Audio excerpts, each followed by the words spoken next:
Assalamualaikum warahmatullahi wabarakatuh. Kembali lagi di program laporan pembelajaran minggu ini.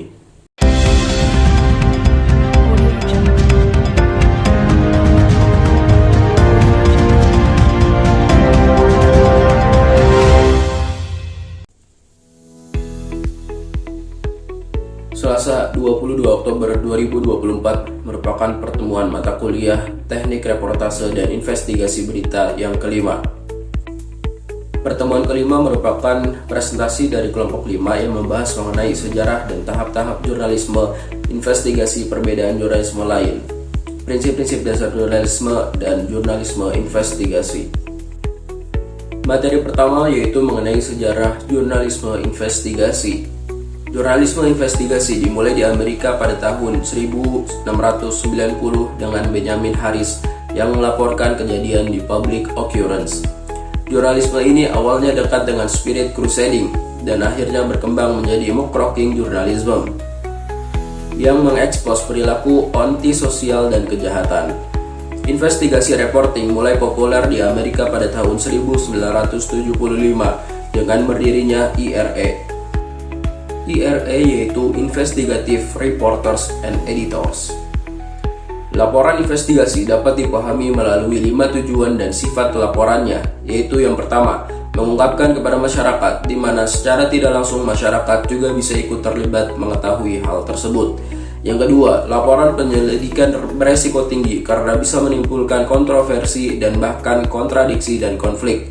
Yang ketiga, laporan penyelidikan tidak hanya mengungkapkan hal-hal yang secara operasional tidak sukses, tapi dapat juga sampai pada konsep yang keliru. Yang keempat, harus memikirkan dampak-dampak yang ditimbulkan terhadap subjek laporannya dan penerbitan pers itu sendiri. Yang terakhir, harus ada idealisme baik di dalam diri reporter maupun sektor-sektor lain pada organisasi penerbitan pers itu. Selanjutnya yaitu tahap-tahap jurnalisme investigasi. Observasi yaitu suatu kegiatan dilakukan oleh jurnalis dengan langsung datang ke tempat kejadian, memperhatikan, memantau, dan mengumpulkan data atau fakta kejadian tersebut. Wawancara adalah seorang jurnalis melakukan beberapa pertanyaan sesuai dengan topik kejadian yang kemudian dijawab oleh narasumber, yang lebih jelasnya keluarga korban yang bersangkutan. Untuk investigasi report, ada beberapa tahapan dalam melakukannya. Yang pertama yaitu ada conception atau menelusuri berbagai ide. Yang kedua ada feasibility study atau mempersiapkan kemampuan dan peralatan yang diperlukan. Yang ketiga ada go-no-go decision, yaitu mengukur hasil dari investigasi. Yang keempat ada base building, yakni mencari sumber yang kuat dalam menggali kasus. Yang kelima ada planning, yaitu mengumpulkan, mengatur, serta pembagian peran-peran wartawan. Yang keenam ada original research, yaitu mengambil informasi secara tertulis menggunakan buku. Yang ketujuh ada revaluation, yakni merekap ulang hasil dari penelitian. Yang kedelapan ada filling the gaps, yakni menyampaikan hasil penelitian dan menutupi apa yang tidak perlu ditulis. Yang kesembilan ada final evaluation, yakni mempertimbangkan sisi positif dan negatif dari investigasi tersebut. Yang ke-10 ada writing dan rewriting, mempublish hasil dari penelitian investigasi dan tetap melakukan pengawasan terhadap kesalahan-kesalahan penulisan.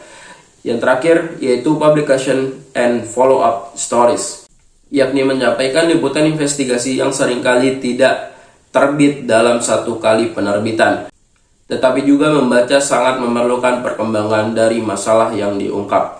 Selanjutnya ada perbedaan jurnalisme investigasi dan jurnalisme lain.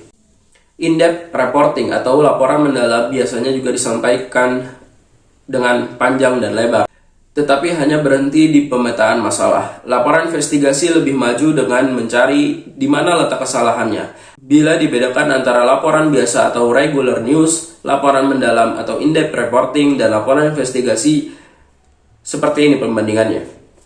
Regular news yaitu laporan yang menunjukkan, menceritakan apa, siapa, di mana, kapan, mengapa, bagaimana, atau 5W plus 1H, dan juga sebagai informasi atau data bagi publik. Yang kedua ada in-depth, laporan yang menceritakan lebih menjelaskan bagaimana dan mengapa kejadian tersebut bisa terjadi.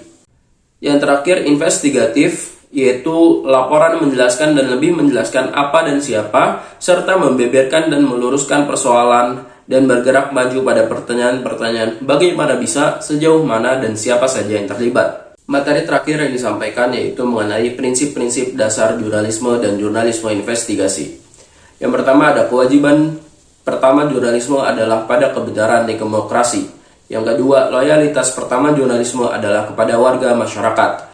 Yang ketiga, inti jurnalisme adalah disiplin untuk melakukan verifikasi. Yang keempat, wartawan harus memiliki kebebasan dari sumber-sumber yang mereka tahu dan atau yang mereka liput. Yang kelima, yaitu wartawan harus mengemban tugas sebagai pemantau yang bebas terhadap kekuasaan.